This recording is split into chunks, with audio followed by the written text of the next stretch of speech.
Ado with I'm a Controversy, the next track on our track by track listen through to the album Zanmu. And well, this has been an interesting album so far. We're only on track 6. I've got to be honest, it's quite a long album, which makes me very happy. But I'm kind of impressed by how much we've had so far, how many different moods, how many different places it's taken to us. Obviously, rather than repeating myself, which I sometimes do a little bit on these track by tracks, I'll encourage you to go back and check my previous reactions to any of these songs if you want to see what I thought. So, you know, it's just been a very interesting journey so far. I'm a Controversy, though, apart from the fact this is just one of those names where when you see it, you think, oh, I don't know what that's about. It's 3 minutes 15, which is comparatively short for an Ado song. It's got a name that sounds a little bit like it's a little bit of attitude to this. I'm intrigued to know where we go with this. Yeah, so this is going to be a really cool one. And next one's called Rebellion. Are we getting into like the hardcore punk section of the album? I have no idea, but I'm just kind of intrigued to know where we go next with this. 3 minutes 15. I'm a Controversy. A couple of people mentioned that they're looking forward to seeing my opinion on this one, but I haven't got any real spoilers, so the name is all I got to work on. I'm excited to see what we get from this. Let's just dive in and talk about it more afterwards. Yeah. God damn.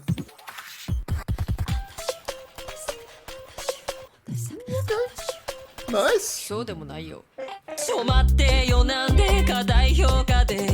I love the tone. Kinda got a lo-fi silliness.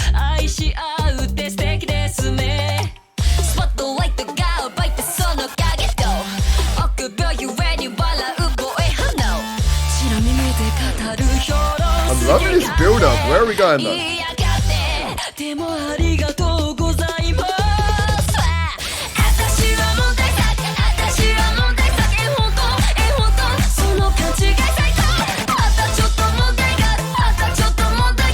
Wow, this is very stripped, that back, very sharp, lo-fi sounding. I'm loving the animation as well.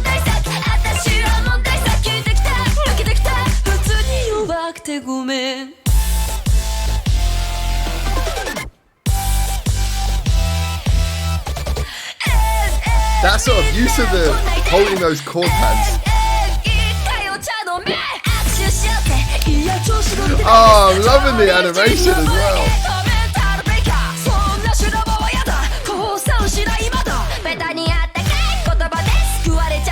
This is very different from anything we've heard so far. It's so raw.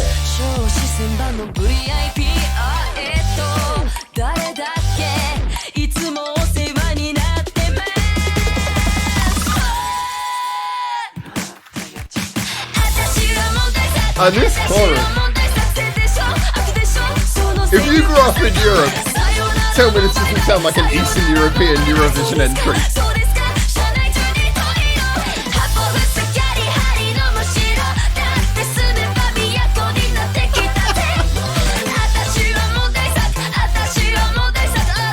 Oh, we're gonna get a bridge. Please give us a bridge. Oh, nice. I like how that 6-beat inflation on the beat.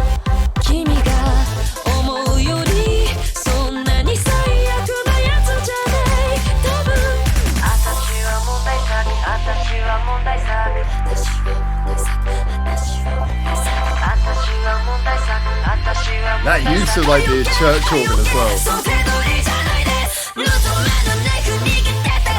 Very good sort of sonic signposting there.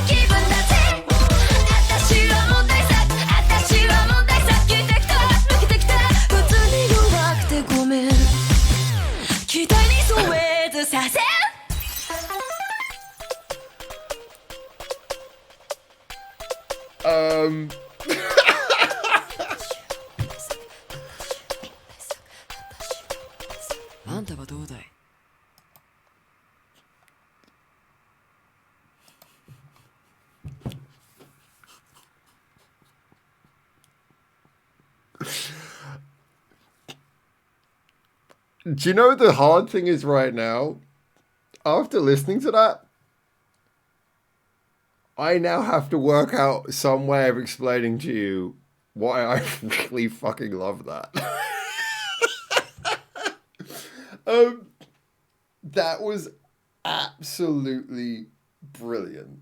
Now, there's a couple of factors that play to it. I mean, all right, first things first, I can't deny it. I think that this is one of those ones where the visual matched the audio really well. Whoever did the animation was brilliant. I genuinely, I mean, I don't overact on this channel. I genuinely laughed that bit where he knocks over or she knocks over the glass over the actual, it just zooms out as a page and then knocks over the glass on it. I thought that was brilliant. So full of little cheeky moments. Loved the video, and I do think that helped. So it certainly added something to it. This was one of those ones where the video was really well picked. I mean, they usually are on Ado songs, but this one just pinpoint on. Moreover, why did I like this song so much? Now, there's one factor that plays towards it. So I've often kind of critical of music that is minimalist in a way where it's just kind of doing that because that's the thing. Oh, we're just going to be minimalist. You know, just, oh, we're going to do something that doesn't have much in it. You know, it's often, you know, minimalist music, it's lowest common denominator. It's trying to not do anything too much because the less you do, the less people you can alienate. It's just easy to, you know, you look at sort of generic shitty pop music. A lot of the time there's not a lot in it because it's just like, just get a catchy melody, a beat, just enough not to put people off. You know, don't put anything in there too weird. This is not that. This is minimalist in a very direct, purposeful way. This is the kind of song where I often say the best art is, and this can be of movies, music, anything, is something where it knows what it is. And this song is minimalist, but it's minimalist for a very clear purpose. It's minimalist in a way that it's like, it's supposed to be cheeky. It's supposed to sound small. It's supposed to sound a little bit 8-bit, or at least like chiptune. It's got like a little bit of a video game vibe to it. It's supposed to sound like something that doesn't have any grandeur to it at all. When it does get to that final build up to the last chorus, it uses a church organ sound, which is a brilliant shorthand for, oh, here's the big bit. But it deliberately uses a very synthetic sounding church organ. So even that bit is self-aware. You could have picked a better church organ sound. You could have had strings. You could have, but it didn't. It just went for kind of a nice, cheap keyboard sounding church organ. So you know what it means. It means here comes the big bit, here comes the drama. But at the same time, it's keeping in character with this slightly janky, ramshackle vibe the whole song has. So, is that it? Well, there's another aspect. First of all, it charges along at hell of a rate. Second of all, it's catchy, possibly catchy in an annoying way. This is one of those songs I'm not going to deny. If you heard this song repeatedly, it could start to probably annoy you. I wouldn't. It definitely sounds like one of those songs that would go viral online in the right context. If there was a dance for this, I don't remember this song ever going viral, but if there was just the right dance for this comes along, you can imagine this is the sort of thing that would go viral very easily. Do you know what, actually, ironically, a lot of, back in the early days of viral music, a lot of like those Eastern European style pop songs would occasionally go viral. And this to me, again, it reminds me of that. It kind of has that cheeky, sassy, Eastern European, let's do a Eurovision song, which is just basically an annoying earworm with people dancing around in crazy reflective silver outfits kind of vibe. But all of that is brought together and made into something that actually genuinely feels artistically credible by two things. One, very well constructed. You know, it moves along quickly. It's got lovely little changes. It never sounds just like it's never just relying on that catchy chorus. It's got all of these developments. It's got that build up at the end. It genuinely feels like it actually has a lot of creative ideas in the songwriting. And then the fact that you've got Ado's voice at the front. And boy, oh boy, Ado, this is an example of how to do this kind of thing right. You know, she's doing a kind of a catchy song, but at the beginning, she's singing in that kind of almost whispered, chanting little voice very quietly. And then when she gets into it, most of the time, she doesn't feel like she's singing at full power. She's just kind of singing with a little bit of attitude, a little bit of, a little bit of personality. And she gets into the chorus. And again, she could sing that more powerfully, but she's not. She's singing it just enough that there's a little bit of grit to her voice, a little bit of personality. But I like that. It's not oversung. She just uses her voice just right to convey that sense of class and the kind of attitude that Ado does so well, conveying all of that whilst not sounding like she's overdoing it. So the song ends up, again, very self-aware with this kind of urgent, panicky kind of craziness, but all delivered through a tongue-in-cheek feeling of just being like self-awarely silly, and I love that. I love that, especially from Ado, who has got her fair weight of dramatic songs. Having a song like this that kind of like is looking at itself in the mirror, like, we're going to do something stupid today, aren't we? I love it. I think it's great. I think the video works perfectly for it as well.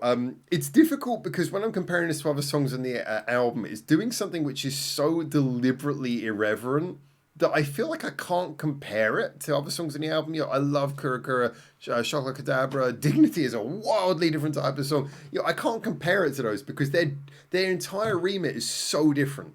Like, all of those songs to some degree, even the sillier ones like Chocolate Kadabra, they are trying to do something musically with a little bit of punch and a certain degree of gravitas. Whereas I'm a Controversy is just like, nah. And so, in a way, I want to say this is my favourite song so far because I would definitely come back and listen the hell out of this one, right until the point where it was burning my ears with earworminess and annoying the hell out of me. But I can't legit say it's better than the other songs because there's other songs in here that have more replay value just because they've got like more, and they're a little bit more musically credible in the normal way. But I have to say, I really loved this song. I thought this song was absolutely brilliant. I am definitely coming back to listen to this again. Anyway, the next song I'm going to be listening to is Rebellion, which is still got a rebellious attitude in the title, and it's a whole 16 seconds shorter. So maybe we are going very punk now towards the end of this album. But there you go. Those are my thoughts. This is great. I'm enjoying this. I'm enjoying this Ado album more than I expected. Of course, I liked Ado before I came into this, but I'm really impressed how much I'm enjoying this. I can't wait to hear the next song. Maybe my hopes are set too high now, but that was a ton of fun. Guys, get in the comments. Let me know what you think. And until I hopefully see you very soon in Japan for the next release. For now. Ciao, ciao.